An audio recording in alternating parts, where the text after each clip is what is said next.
This is Karen with NewClevelandRadio.net, and it is time for Love Letters Live with Janet Gallin. Welcome, Janet. Thank you. May I just forge right ahead? Absolutely, it's your show. So I want to say welcome to Love Letters Live, and today's guest is someone I've been friends with now for, William, I'd say 34 years. Anyway, yeah, it's about right. 34 and a half. Pardon me? 34 and a half. I'm so glad you're counting. Okay. So I want to say, just by way of introduction, William is, and has been for the last 34 years, the head doorman at the Fairmont Hotel in San Francisco. And Williams is the first face you see often when you drive up to the front door of the Fairmont, and probably why people come back to the hotel.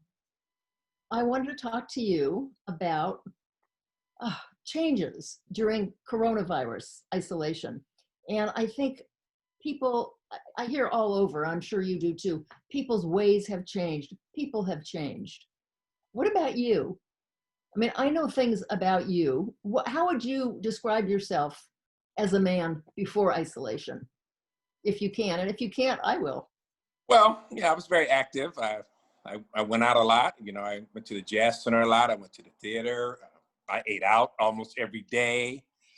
I was a pretty outgoing person.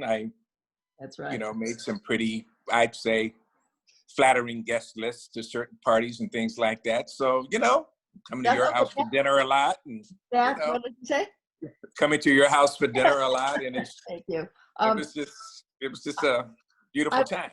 I would say that too. I would say, in describing you, I would talk about not just how social you are, but how adventurous you are in your intellectual life, and how your cultural life meant a lot to you. I mean, I shouldn't say meant. And how is that? I mean, you know, I've gone to SF Jazz with you. You've come to opera with me. We've done a lot of things together over the years. And social, I want to talk about how that's changed for you, your social life, and how you even see yourself. Well, you know, being in a profession where you're very outgoing and you know, my job was one of welcoming people to San Francisco. Right. I really, when it first happened, I sort of took the spiritual road. And what is I that? resurrected my transcendental meditation. Okay. You know, because I knew it was important that I take care of me, you know.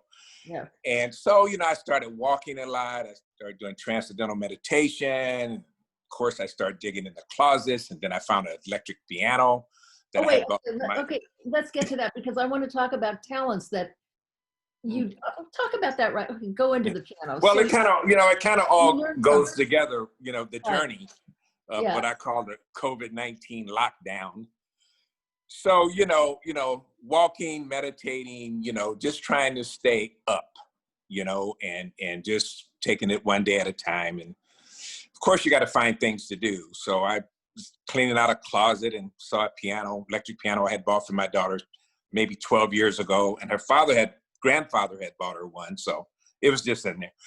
So, you know, I pulled it out, and you know, her birthday was on April 18th, and I got on YouTube and I learned how to play Happy Birthday. So my birthday gift to her was on FaceTime playing Happy Birthday to her. And I sort of put a hip hop swag to it. So that was fun. I was just stunned by that when you said you were learning to play the piano and you had, you know, I just never knew you had that in you. Well, not really learning to play, but, you know, now I'm trying to learn Besame Mucho, which is a beautiful Latin song. It's called Besame Mucho. But, you know, I'm just trying to learn a couple songs, you know, not necessarily learn to play the piano. Well, okay, but learning a couple of songs, you're learning to play them. I just think that's astounding. I wonder how many, maybe more people than I realize are taking up instruments, but I think that's great. With one hand, by the way. Just with one hand right now. So that's okay. The point is, but what's interesting to me about that also, it was for love of your daughter. Trying to get her it was her 18th birthday. She's graduating from high school. You know, so trying to make the best of the situation. I think that's just, I think that's just great. Yeah. I wore a big afro wig and I remember that. sunglasses and did the whole thing. So yeah, it was fun. Then I saw, which just stunned me because this I don't know, it all stunned me. This was a mirror that you had refurbished. Yes, that mirror, And Mr. suddenly there's a little Martha Stewart coming out here. Well, that mirror, you know, Mr. Eckhart's salon. Yes, You of used course. to go there in the Fairmont Hotel. Right. That salon was there for 50 years. Right. And they closed about 4 years ago. Mm-hmm. And when they closed, the owners of the salon, as a gift, gave me a 1940s circa Art Deco mirror.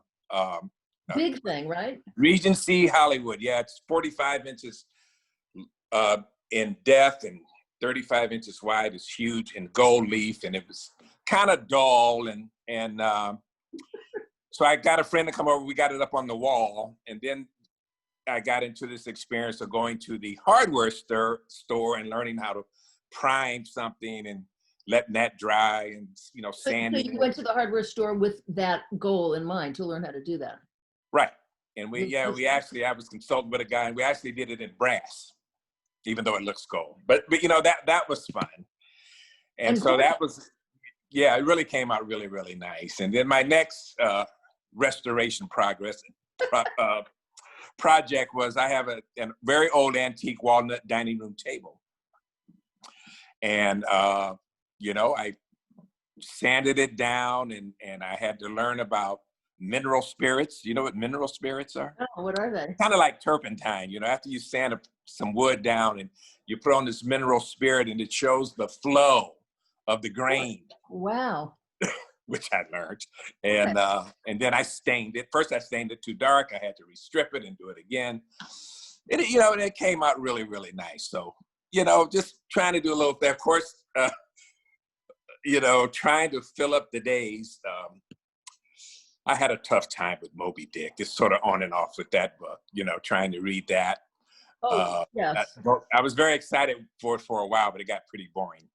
So now I'm reading a book called Cast. Yeah, it started off exciting, but then it got a little boring for me. I felt that way, a couple of years ago. I picked it up again and thought, I didn't relate to it. I mean, I didn't care about him. I didn't care about the whale. I didn't care about anything.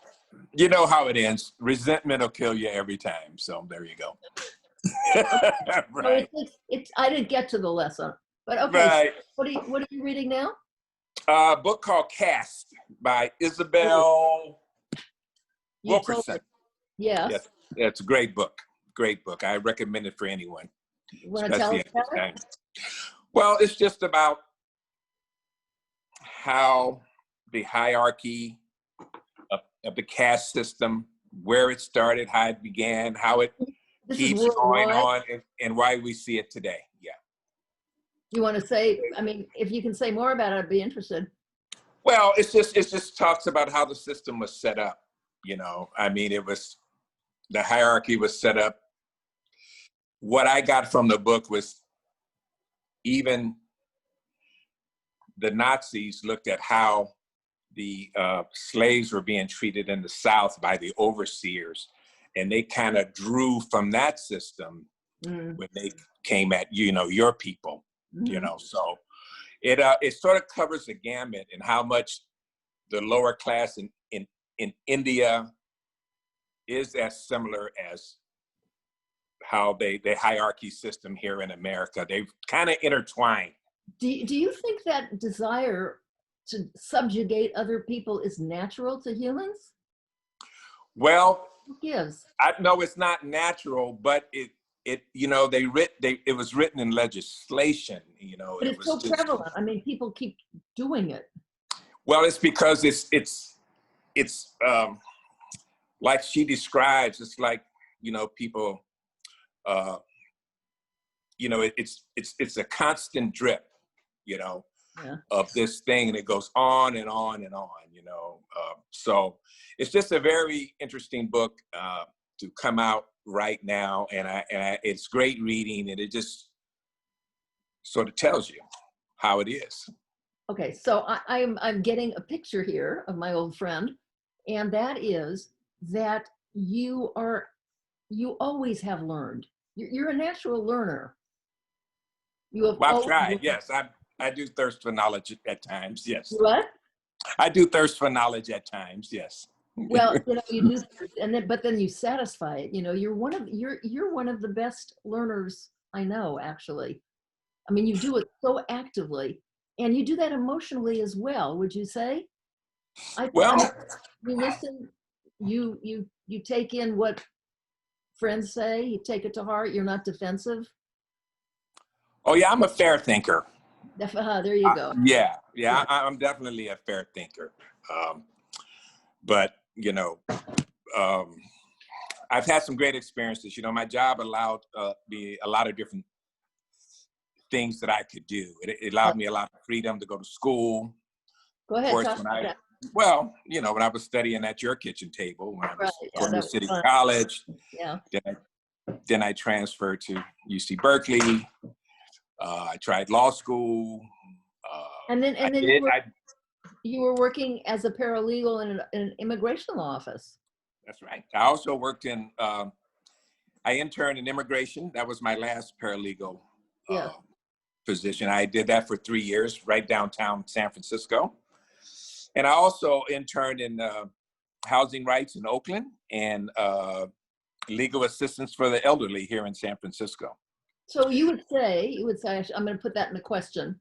Would you say that you're suffering at all with this lockdown? It sounds like your life is just, except for getting together in large social groups, that your life is. Well, I believe in the concept of acceptance, and that's why the meditation, the exercise,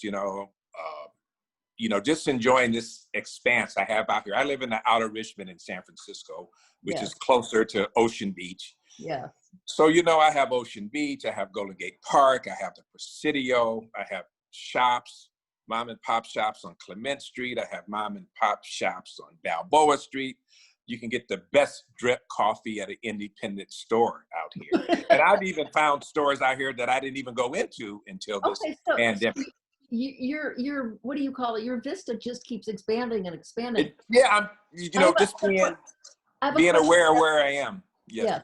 I have a question about the physical you, because you have always been, and I see that hot pink sweater, and still are one of the chicest men around. I remember the suit you wore at your UC Berkeley graduation. You do? Oh yes, it was a small plaid, black and white. Yeah. Do you remember this? I remember the suit. Yeah, that was Bill Kaiserman, by the way. Well, it's a long time ago. Do you still pay attention to what you put on in the morning, or you're more casual in life, or what? I'm not going anywhere. So. I mean, I've gained a little bit doing this lockdown, like everyone else. I tried my suits on the other day; they still fit, thank goodness. Oh, good. Okay. And I still like to. I mean, you should just dress up a little bit. It was fun putting on this sweater today to talk to you. Yes, I know. I felt the same about my sweater and necklace today. Because I grew a beard and I trimmed it down today, and one of the things I did a couple months ago is I tried to dye my beard. Oh my goodness! Talk about that. That turned out to be hilarious. I was so mad at myself. What did it? But after a couple weeks, it grew out. What was it like? A reddish color? No, it was black, but it was so dark it didn't look real. Yeah. Yeah, it looked like someone painted it on me. So anyway.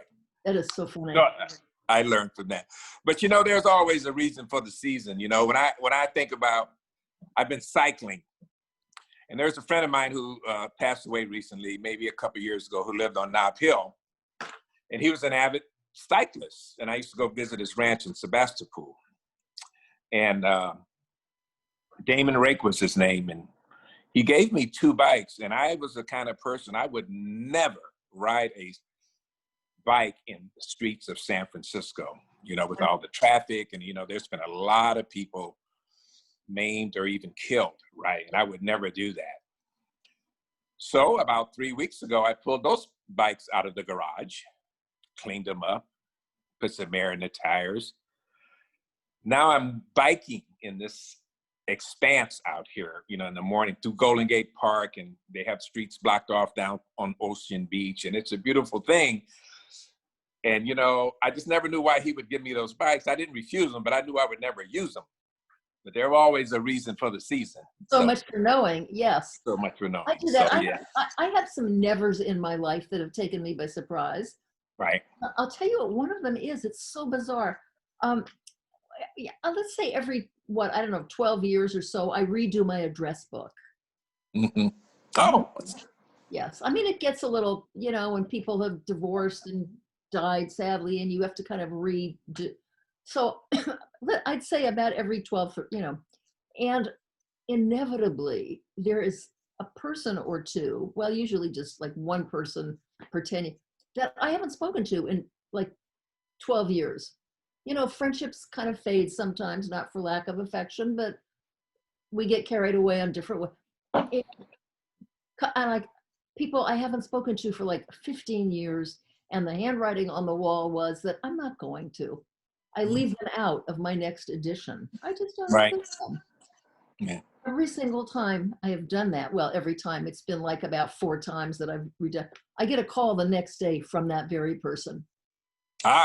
Telephone call. Hi, we haven't spoken in so long. Call me back. Problem is I can't call them back. I don't have their phone number any longer. But yes, so a lot of those nevers you just shouldn't count on.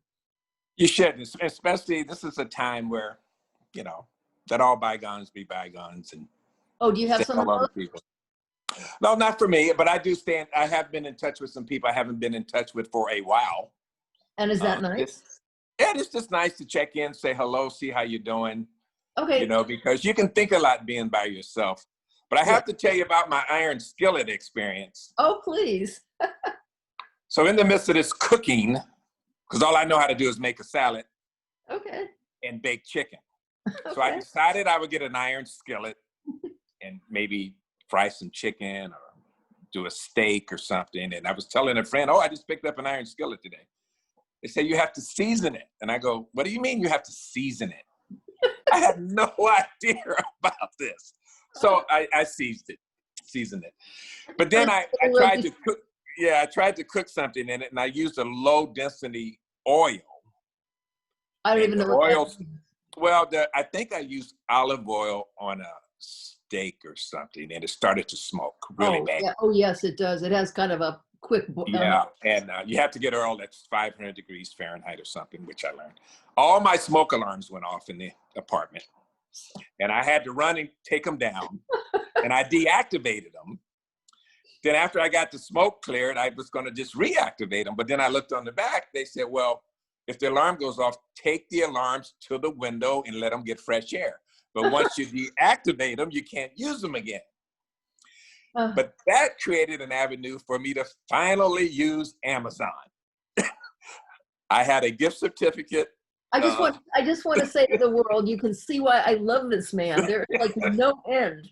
Okay, go ahead. Yes, so I had a gift certificate on file at Amazon, and I've never used Amazon. You've never done Amazon? I've never used it. No, I just never used it. So anyway, I had this gift certificate, so I got on Amazon, and I got the alarms, and I put them back up. And but boy, was that a comedy of errors, I tell you. They say that about an iron skillet, that you have to season it. I had I got finally a paella pan. You've had paella at my house, in that big. Yes, right. I don't know what happens, but you wash them and you dry them and you put them away. You take them out next time, and they're totally covered with a bright red rust. Right. You're not supposed to wash them. Yeah. Yeah. So, I talked to a friend who still has his mother's that she bought in 1935. Wow. So you just keep oiling it and putting it away? Yeah, I just wipe it out with a towel when I use it.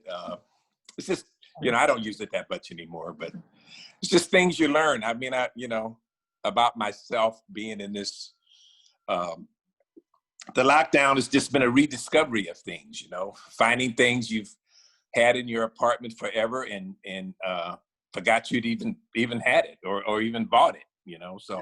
But, that's where your adventurousness and curiosity kind of melds. Yeah, and it's just, just looking inside oneself. Yes.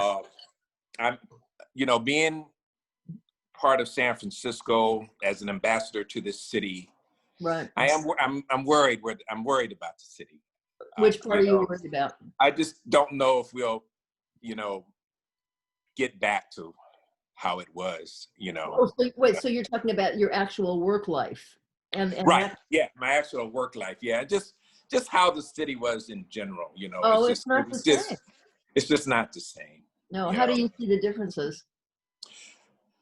Well, just in the people who won't even cooperate wearing masks, for example. You know, that's not the San Francisco I know. You know, this is I kind of worked in an environment in the city where everybody wanted everybody to win. You know what I mean? Yes. And it's just kind of different now, and I just don't know if it'll be like it was. You know, I just, you know, for me and what I do. You know what I mean? So, but yeah. What about, you know, you know what a social person I am also. Right. I love having my house filled with friends and the people I love. I love cooking for my friends. Yeah. I like cleaning up after them. Right. The whole thing. Yeah. And now I can't have anybody in my house. Right. And so I have set my front little area up, you know, between the gate and my front with chairs. Right. And people can sit like 10 feet apart and come visit. And I've been doing some of that. Right. And right. I won't have more than 2 people over at a time, so or some 3, but to stay really far apart. Most people like to bring their own lunch. Right. If they come at a 5 o'clock glass of wine, people have brought their own wine. One couple brought their own little bag of pretzels so they could have an hors d'oeuvre. You know, we've learned to do, and I have discovered the joy of visiting with only 2 or 3 people at a time. Yeah. Well, most of my visits are long phone calls. Yes. You know? So, or FaceTimes. Right. And, but you know, I don't know. I'm okay being with me. You believe it or not. Yeah. I do believe that. I do believe that. I can see why you're okay being with you. Yeah. Your daily life is just one excitement and discovery after the next. Yeah. Right. Yeah. What would you like to see get back to how it was, besides people caring about each other and? Well, I guess, you know, will we ever be able to go back to SF Jazz? I mean, you took me to my first ballet. I think was it ballet and opera? We went to an opera together. Yeah. Yeah, Carmen. That was my first opera. That's right. You know, I've been to the symphony. You know, I've done so much culturally in the arts here. You know, and I mean, love music. I mean, I've spent so much time at, you know, venues, and I've just, when you think back on seeing these great shows and these great musicians, and what San Francisco Jazz, that was a phenomenal thing. What they were, it was phenomenal. All those singers have been muzzled. I mean, it's terrible. I know, and I mean, that was just one for the ages. You know, I remember a friend of mine who's a big supporter of SF Jazz, and Rick Swig, and he's, you know, because we went to a lot of shows together, and he said, do you really realize what's happening here? You know, because to have a place like that, a single standing building, that not only brought great music and great entertainment, but great people. Yes. Yeah. And it's just, you know, I'm gonna miss that. You're right. You're kind of touching on something else, that those kind of places like SF Jazz and the opera, and you know, I once went to what do you call it, the Kentucky Derby. Right. And I was struck by the fact that there is not a sour face in the group. Right. Now, you have to realize that these people have nothing to complain about. Right. Well, there is something about being in an environment that is total joy, that is healing and uplifting. Yes. Exactly. Yeah. Right. Yeah. Well, so, I want to thank you for doing this with me, darling. This was great. I love talking to you. Well, thank you. Sorry for the technical difficulties. I don't know why my laptop didn't connect. That's okay. That happens, and we got you here. So I want to say, okay, so one thing, I got carried away with you because I'm about love letters. I always have to ask this. If you were to write one right now, who would get it? My daughter. Yes. Okay. Have you written to her? Do you write to her? I haven't in a long time. Oh, good. I have some letters on file, but I probably would write to her. I can imagine how valuable that would be to her right now, by the way, because she has just, like yesterday, started college. Exactly. Yes. So it's kind of an important. Okay, I hope you do it. Yeah. Yeah. You know, every time I read something I write, I look back and I go, did I write that? Oh, I hope So, you do more of it. Okay. Maybe I should. Maybe I should. Well, thank you. Love All right, letters. sweetheart. I'll talk to you later. Talk to you soon. Bye. Bye. Stay Thank safe. you all. Stay Yeah, up. yes. All right. Bye. Bye. Thank you all for being with us at Love Letters Live, and I will just see you next time with another conversation with somebody wonderful. Bye.